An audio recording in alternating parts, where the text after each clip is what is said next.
পৃথিবীতে মানুষের প্রতি মানুষের যত ইহসান, ভাইয়ের প্রতি ভাইয়ের ইহসান, পৃথিবীতে সবচাইতে দামি ইহসান হলো সন্তানের প্রতি তার মা বাবার ইহসান। মা বাবার কেমন ইহসান? মানুষ দুনিয়াতে আগমন করা এবং অস্তিত্ব লাভের মূল কারণ হলো তার মা বাবা।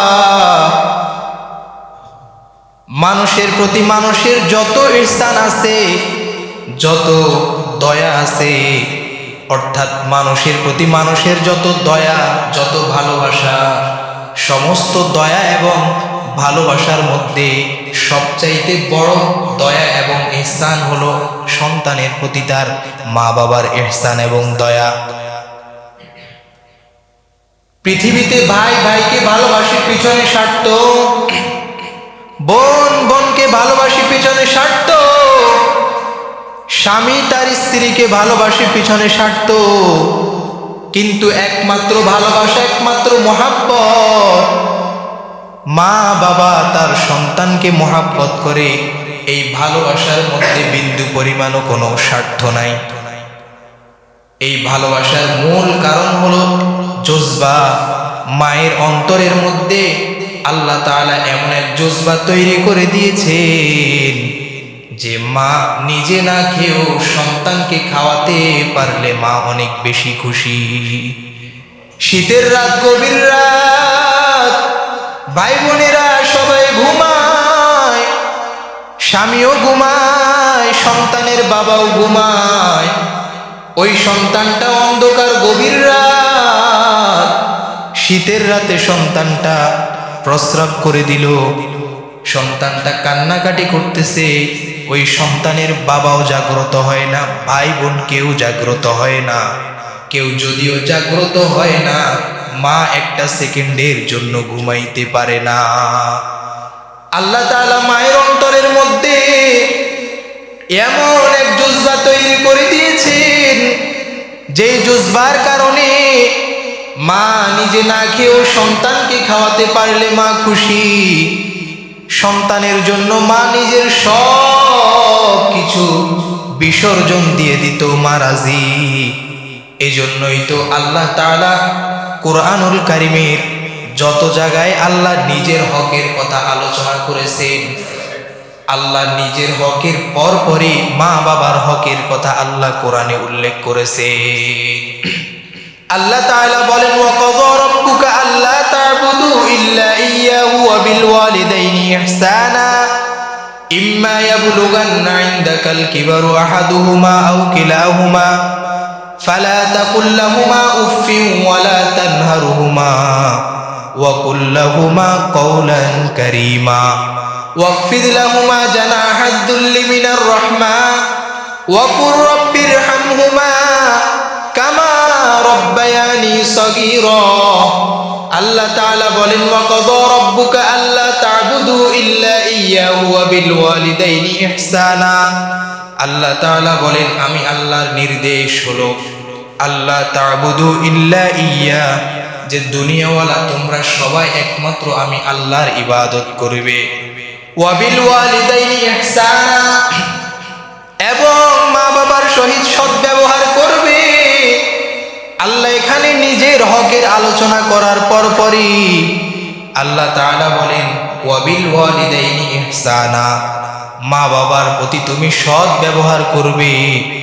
ইম্মা ইয়াবলুগান্না ইনদাকাল কিবারু আহাদুহুমা আও কিলাহুমা, মা বাবা দুইজন অথবা মা বাবা দুইজনের একজন যদি বার্ধক্যে পৌঁছে যায়, অর্থাৎ বৃদ্ধ বয়সে পৌঁছে যায়, ফালা তাকুল লাহুমা উফফিন ওয়া লা তানহারহুমা, মা বাবার সহিত তুমি এমন কোনো আচরণ করবে না যে তোমার ওই আচরণের কারণে মা বাবার মুখ দিয়ে উফ শব্দ পর্যন্ত উচ্চারিত হয়।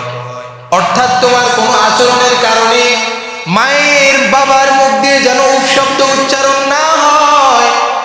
ওয়া লা তানহারহুমা, আল্লাহ বলেন, এবং মা বাবাকে ধমকও দেওয়া যাবে না, মা বাবার সহিত ধমক দিয়েও কথা বলার কোনো সুযোগ নাই। যে জায়গায় মা বাবার মুখ দিয়ে আপনার আমার ব্যবহারের কারণে উফ শব্দ উচ্চারণ করার ব্যাপারে আল্লাহর নিষেধাজ্ঞা দিয়েছেন, ওই জায়গায় মা বাবাকে ধমক দেওয়া বা ধমক দিয়ে কথা বলার তো প্রশ্নই উঠে না। আল্লাহ তাআলা বলেন, ওয়ালা তানহারুহুমা ওয়া কুল লাহুমা কাওলান কারীমা, বরং মা বাবার সঙ্গে তুমি সুন্দরভাবে সদ্ব্যবহার করো।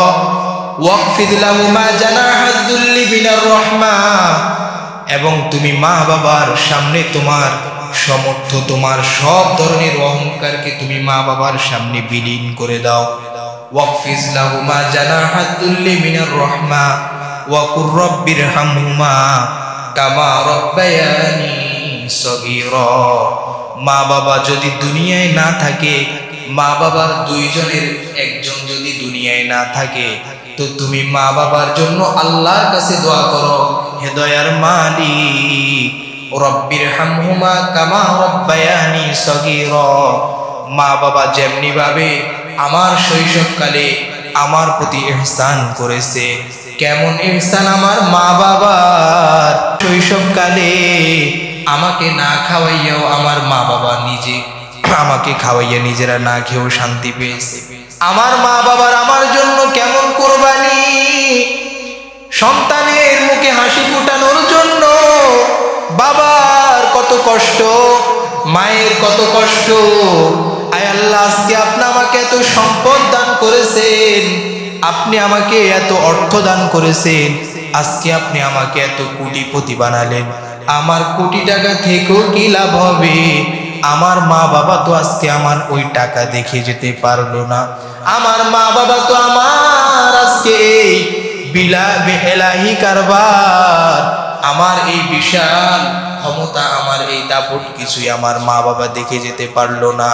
আল্লাহর কাছে দুটো হাত করে, আল্লাহর কাছে দুটো হাত তুলে দোয়া করো, হে দয়ার মালিক, রব্বিরহামহুমা কামা রাব্বায়ানি সগীরা।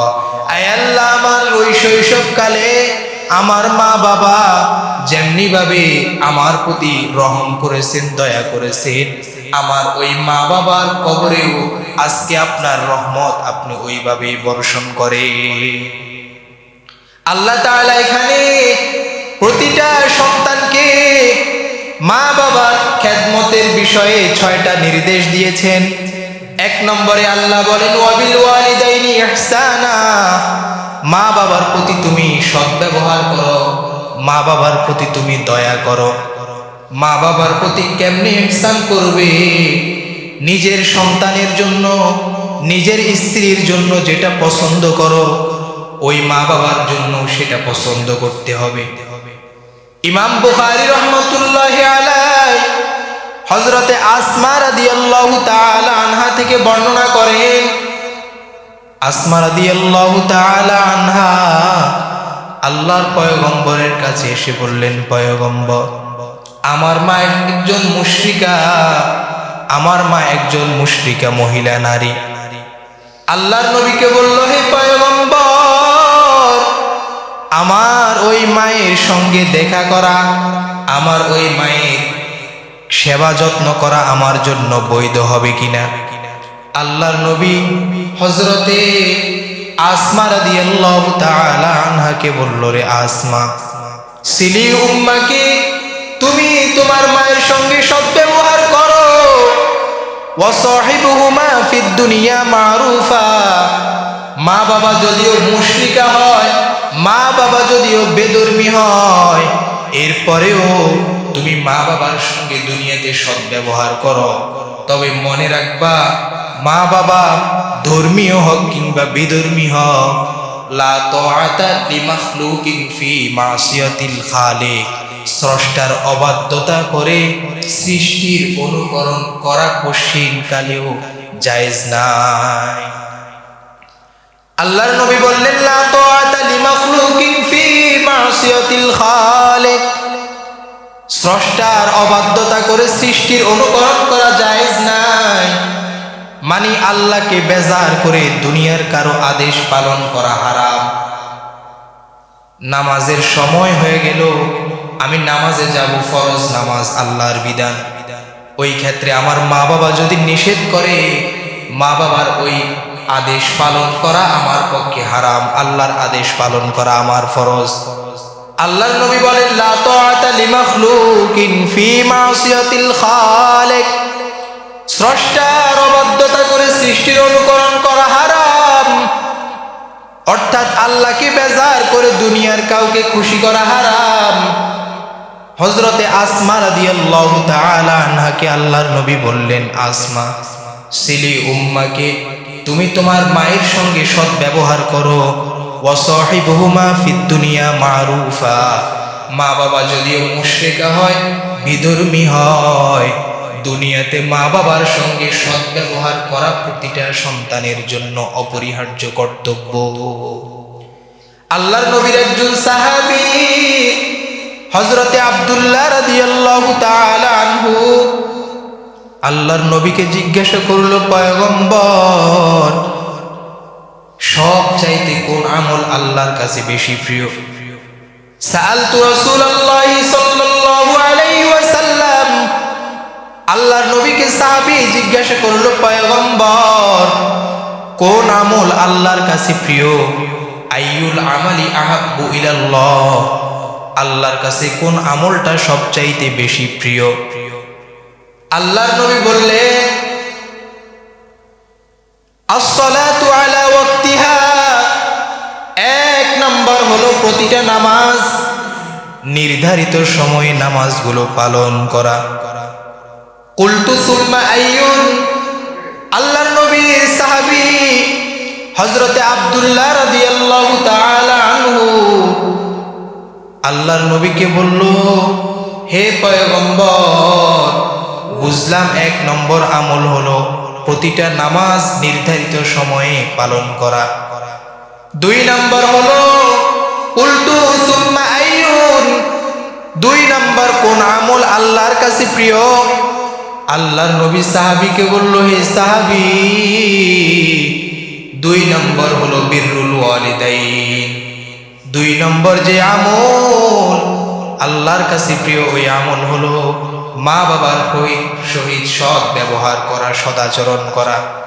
কুলতু সুম্মা আইয়ুন, এরপর ওই সাহাবী আল্লাহর নবীকে জিজ্ঞাসা করলো, পয়গম্বর, এরপর কোন আমলটা আল্লাহর কাছে সবচাইতে বেশি প্রিয়?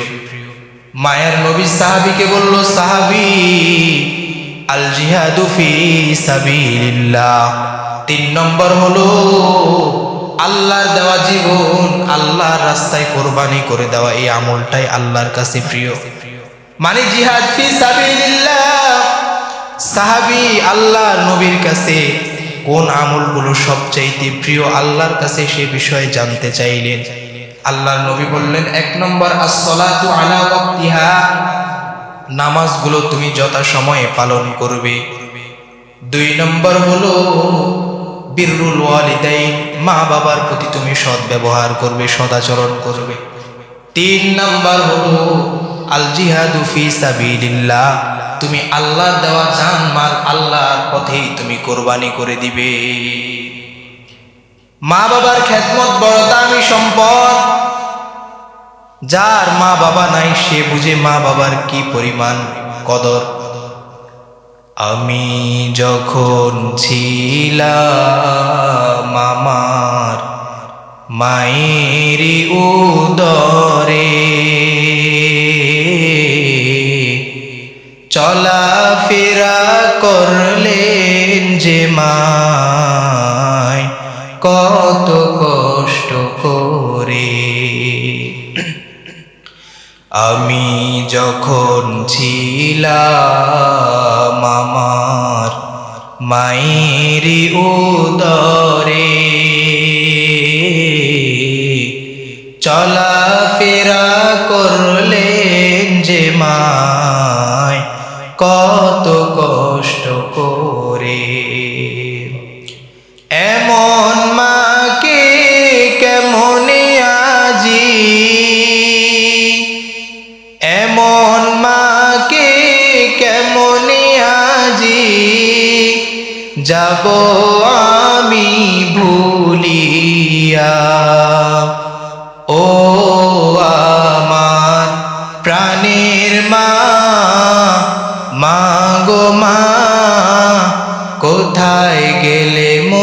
ছাড়িয়া,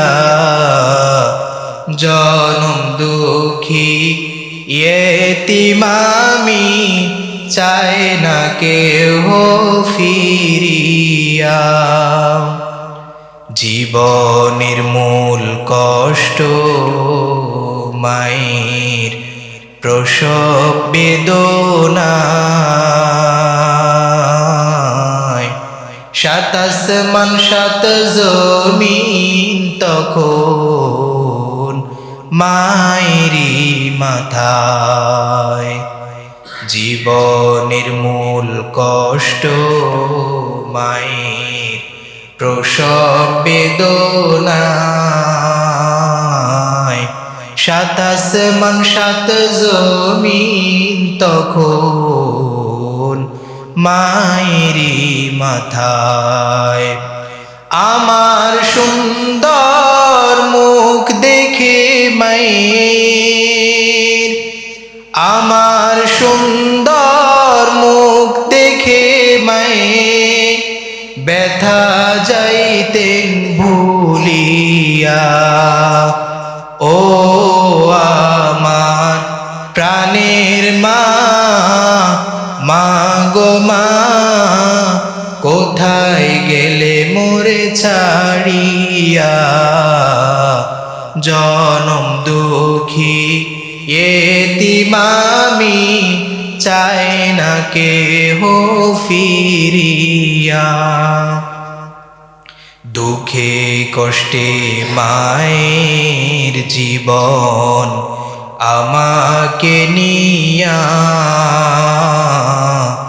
শোধ করিতে পারব নারী জীবনটা দিয়া।